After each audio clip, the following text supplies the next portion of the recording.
This is maybe a question for both of you as we transition now into the next part of our presentation around questions and answers. How much feedback do you each get from your employees about the access to tools like these? So are employees really valuing these tools, and what are they saying to you about them? Well, I'll start first. Our team's charter for the next year is integration and access. That's like our number one priority. Because we have so many brands, countries, individual intranets, we have Geek Squad employees that are on their smartphones all the time. We have store employees that have computers that don't have sound. We have corporate employees that are at a computer all day. And we consistently hear from our communications audit, from feedback on news stories, that people really want access to all this, and they want their information their way, similar to the way that people access information outside of work. Betsy? Yeah, and I would agree. I think one of the real key learnings is that rather than expecting, we build it and they will come, right, which is how we've often done it, is really find out where they live and then how do we get the information in the way they want it to them. Obviously, it's a little more difficult.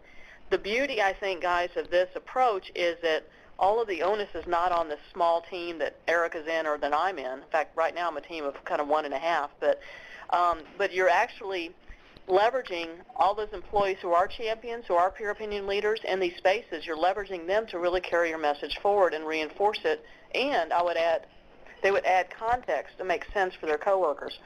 So when you engage them in conversation, when you answer their questions in public, quick example is we've had lots of really interesting dialogue happen in our our internet comment engine that is powered by Polstream.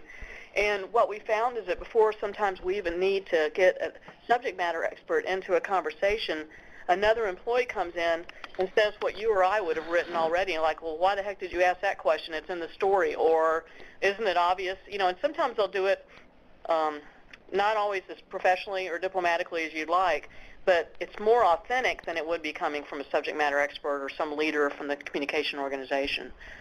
So, so to your point, you want to go where they are. And one of our goals for next year is really to help educate. I think Best Buy is probably a much younger demographic than we do. We still have a lot of employees who are afraid.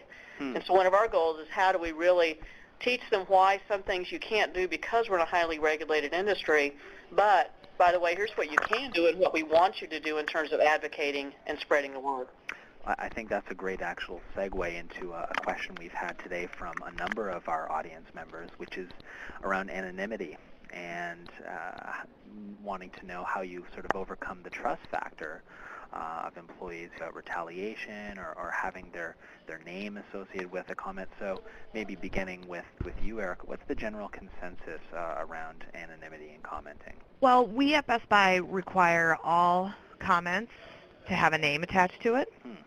The one exception to that is every year at annual benefits enrollment, we have benefits experts online to answer questions that people have about the enrollment process and that sort of thing. And we actually make all those anonymous just out of security and privacy for our employees. Sure. But I think we have a few things built in that were just kind of handed to us on some level. We have a very, very young employee base, which most of them don't really think much about hopping online and saying what they think in or outside of work. But I think that we also, back to our employee discount decision, we got a lot of bank from that really quick. So it just kind of kicked off the culture with a bang that way. Also, Best Buy is not traditionally a hierarchical company. So we kind of had all the right ingredients for it to begin with, and then the employee discount decision just really kind of shot us over the roof with it. Betsy, would the culture at USAA be different, and if so, would you handle that anonymity issue differently? So if I was willing to live in Minnesota's winters, I would probably try to go get a job with Ericka right now because she has a much different environment. Sure. But I like Texas winters. The answer is absolutely the opposite. We've had a very hierarchical, some say military-type based culture, and there still is a lot of hesitation in bringing things up. One of the beauties of the grassroots group I have is sometimes if somebody posts something that we had a leader post a really challenging question or asking employees, what are the challenges about this new initiative? So basically he's saying, tell me what you're worried about, or give me some negative feedback. And it was crickets for several days on this board. And so I went and just kind of pushed a few buttons in our grassroots group with the people who do have the courage to speak up. So a lot of it's just knowing where the levers are. But let me address the anonymity. We have been really fortunate, as much as we've been hierarchical, that we've had several feedback channels in place in at least the 12 years I've been here, if not longer. One is an online feedback tool called Speak Up, and it was kind of modeled after IBM's original online feedback. One of the promises of our Speak Up system is that if you sign your name, you will get a response from a subject matter expert, which is fabulous. It's a promise that's really kept. And I read, we only get a few hundred now a month because there's so many other channels for feedback, but I read them all, and when you read the answers, you think to yourself, boy, I wish we could get that answer out in public. It's just a one-to-one.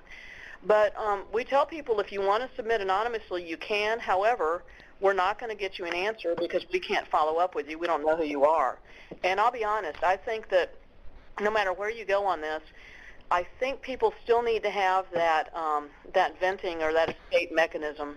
And so I have fought, and I've worked with my ethics officers and other key partners to fight for the need to have an anonymous option in some situations where they're really, really needed.